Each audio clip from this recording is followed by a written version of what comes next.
Jay Itzes adalah salah satu nama yang belakangan ini sering muncul di berita sepak bola Indonesia. Lahir dan besar di Belanda, ia sebenarnya tumbuh dengan budaya sepak bola Eropa yang keras, cepat, dan penuh taktik. Tapi, darah Indonesia yang mengalir dalam dirinya membawa cerita berbeda.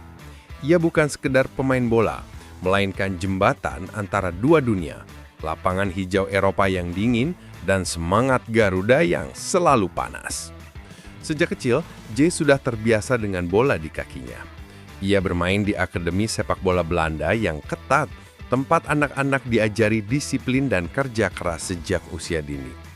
Baginya, sepak bola bukan sekedar olahraga, melainkan bagian dari kehidupan sehari-hari.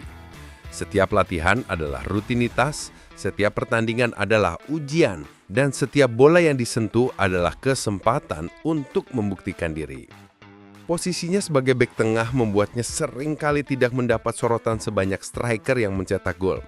Tapi justru di sanalah letak pentingnya. Ia adalah tembok pertahanan. Orang yang harus siap menutup ruang lawan, membaca permainan, dan memastikan kiper bisa tidur tenang malam itu. Dengan tinggi badan menjulang, duel udara jadi salah satu senjatanya yang paling menakutkan. Ketika Indonesia mulai mencari pemain keturunan untuk memperkuat skuad, nama Jay Itzes muncul di radar. Awalnya banyak orang yang belum terlalu kenal siapa dia. Tapi begitu ditelusuri, rekam jejaknya di Eropa cukup solid. Bermain di level yang kompetitif, menghadapi striker-striker cepat dan berbahaya, jelas membentuknya jadi pemain yang tangguh dan tenang. Keputusan Jay untuk memilih Indonesia bukan hal kecil. Ia punya kesempatan untuk tetap fokus berkarir di Belanda atau bahkan mencoba negara lain.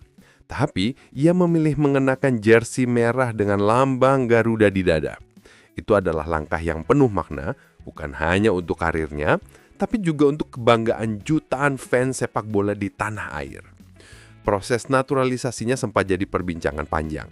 Banyak orang penasaran, apakah ia benar-benar mau serius memperkuat tim nasional atau sekadar coba-coba. Namun, ketika semua prosedur akhirnya selesai dan namanya resmi jadi bagian dari timnas Indonesia, semua keraguan itu berubah jadi antusiasme luar biasa. Debutnya bersama Garuda langsung disambut sorakan meriah.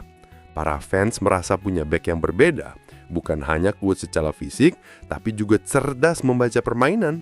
Jay bukan tipe pemain yang hanya asal buang bola. Ia tahu kapan harus menahan, kapan harus distribusi, dan kapan harus menggebrak depan. Di dalam tim, Jay juga membawa aura tenang. Banyak rekan setim yang lebih muda melihatnya sebagai sosok panutan. Cara ia berkomunikasi di lapangan, gestur sederhana memberi instruksi, hingga kepercayaan diri menghadapi lawan, membuat pemain lain ikut terangkat. Tim bukan lagi kumpulan individu, tapi sebuah unit pertahanan yang solid. Yang menarik, Jay Itzes tidak pernah terlihat berlebihan di luar lapangan. Ia bukan tipe yang gemar mencari sensasi atau tampil heboh di media sosial. Ia lebih suka membiarkan permainannya berbicara sendiri.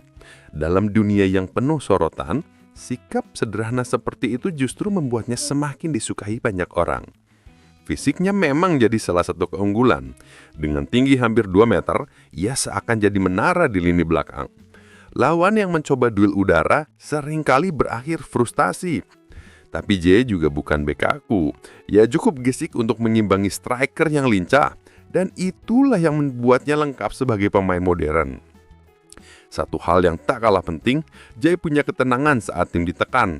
Banyak bek muda panik ketika lawan menekan habis-habisan, tapi Jay justru terlihat lebih rileks.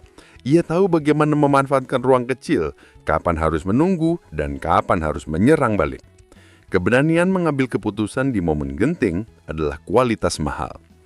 Dengan masuknya Jay, Indonesia jadi punya warna baru di pertahanan. Jika dulu sering dianggap rapuh dan mudah ditembus, kini ada rasa percaya diri yang berbeda. Fans mulai merasa bahwa Garuda tidak lagi hanya bergantung pada serangan, tapi juga punya benteng yang bisa diandalkan. Tentu saja perjalanan Jay bersama Indonesia masih panjang. Setiap pertandingan adalah cerita baru, setiap lawan adalah ujian, dan setiap 90 menit di lapangan adalah kesempatan membuktikan bahwa keputusannya memilih Garuda adalah langkah tepat. Ia tahu ekspektasi besar menanggungnya, tapi ia tidak terlihat tertekan. Hubungan emosional dengan fans juga mulai terjalin. Ketika ia menyajikan lagu kebangsaan bersama pemain lain, terlihat jelas bahwa ini bukan sekadar formalitas. Ada kebanggaan dalam sorot matanya. Ada ikatan yang baru ia rasakan setelah benar-benar mengenakan jersey merah itu di lapangan. Di luar teknis, Eran J juga membawa pesan kuat bahwa Indonesia bisa jadi rumah bagi talenta diaspora yang ingin memberi kontribusi nyata. Ia jadi contoh bahwa identitas tidak selalu soal tempat lahir, tapi juga soal pilihan hati. Dan pilihannya adalah Indonesia. Pelatih tentu merasa terbantu dengan adanya pemain seperti J. Ia adalah sosok yang bisa langsung dipercaya tanpa banyak adaptasi. Pengalaman bermain di Eropa membuatnya cepat paham taktik, dan fisiknya yang prima membuatnya siap menghadapi jadwal padat maupun lawan tangguh. Fans juga punya harapan besar. Ingin melihat J bukan hanya sebatas nama, tapi sebagai bagian dari sejarah. Sebagai pemain yang mungkin suatu hari nanti ikut membawa Indonesia melangkah lebih jauh di level Asia atau bahkan dunia. Mimpi itu kini terasa sedikit lebih dekat. Tapi Jay juga tahu sepak bola bukan hanya tentang kemenangan. Ada hari-hari sulit, ada kesalahan, ada kritik. Tapi dari cara ia bermain, terlihat jelas bahwa ia tidak mudah goyah. Justru setiap tekanan seakan jadi bahan bakar untuk tampil lebih baik lagi. Dalam waktu singkat, Jay Itzes berhasil mengubah persepsi banyak orang tentang pertahanan Indonesia. Ia bukan hanya pemain baru, tapi simbol perubahan. Dari kadar garis terakhir, dari pondasi yang membuat seluruh tim bisa menyerang dengan lebih percaya diri. Dan begitulah kisah Jay Itzes baru saja mulai. Dari Belanda ke Indonesia, dari anak akademi ke sosok panutan, dari pemain keturunan ke pahlawan di lapangan. Sejarah akan mencatat namanya, bukan hanya sebagai pesepak bola, tapi juga sebagai bagian dari perjalanan panjang Garuda menuju mimpi yang lebih besar.